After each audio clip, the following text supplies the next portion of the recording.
Em Estados Unidos, vamos até lá? O Hamas concordou com a proposta dos norte-americanos para o cessar-fogo na faixa de Gaza. Nossa, essa é a notícia que a gente quer ouvir. Agora, quais são as condições? Yasbek, quais são os contornos dessa notícia?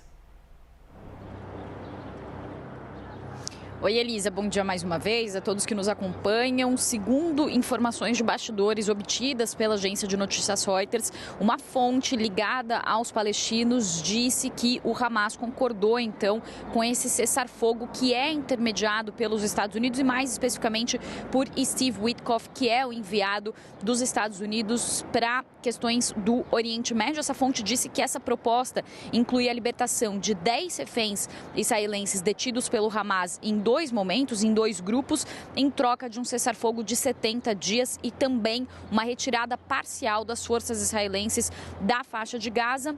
E essa proposta, em contrapartida, também prevê a libertação de vários prisioneiros palestinos, sem informações exatamente do número, por Israel. Lembrando que centenas desses prisioneiros cumprem penas de prisão muito longas, penas de décadas. Não houve ainda, Elisa, comentário por parte de Israel, portanto, enquanto até esse momento a informação que chega é dessa fonte dos palestinos ligada ao Hamas, que fala com a agência de notícias Reuters. Ainda há uma expectativa muito grande sobre o que vai dizer Israel em relação a essa proposta de cessar-fogo. E por que há uma apreensão muito grande sobre isso? Porque há relatos também da imprensa local de que os israelenses posicionaram na faixa de Gaza todas as brigadas de infantaria e também blindados do exército no enclave. Isso acontece também depois de novos ataques que deixaram pelo menos 50 pessoas mortas nessa segunda-feira e em meio também a essa ofensiva que foi retomada por Israel a partir do dia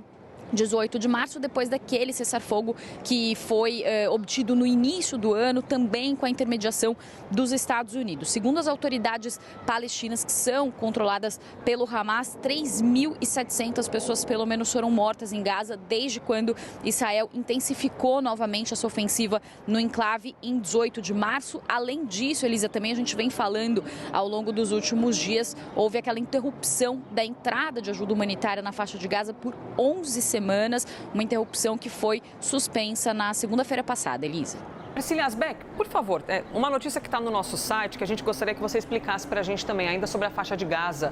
Eu vi que o diretor de uma fundação americana, é isso? Pediu demissão, fundação ligada à ajuda em Gaza. Ele disse que não poderia atender aos princípios de humanidade, imparcialidade, independência. Que história é essa, Yasbek?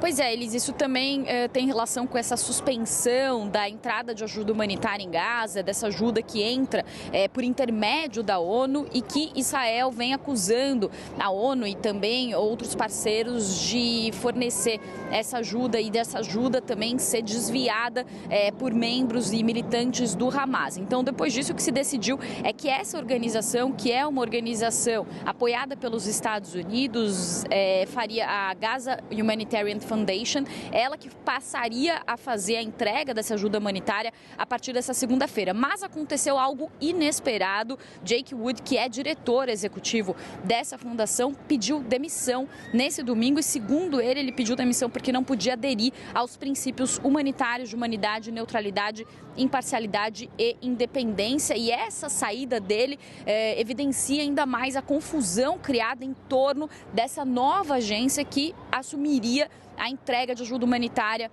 na faixa de Gaza. Isso depois também que autoridades da ONU, inclusive, disseram que essa fundação não teria os meios para conseguir fazer essa ajuda chegar aos palestinos, à população de Gaza, que hoje é de 2 milhões de pessoas e que estão passando, inclusive, fome. Segundo relatórios da ONU, na semana passada, que foram divulgados na semana passada, pelo menos 20% da população da faixa de Gaza está passando fome. Eles também relatam mortes ligadas à fome e falam que essa agência não conseguiria fazer a entrega dessa ajuda.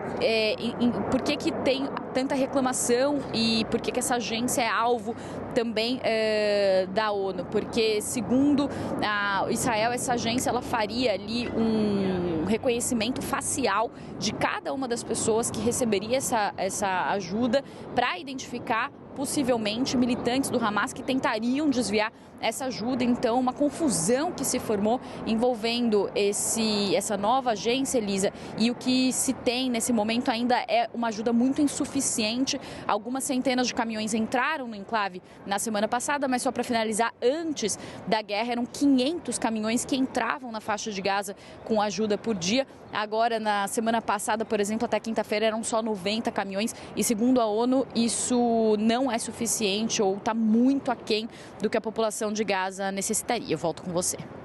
Muito obrigada. Obrigada, Priscila Asbeck.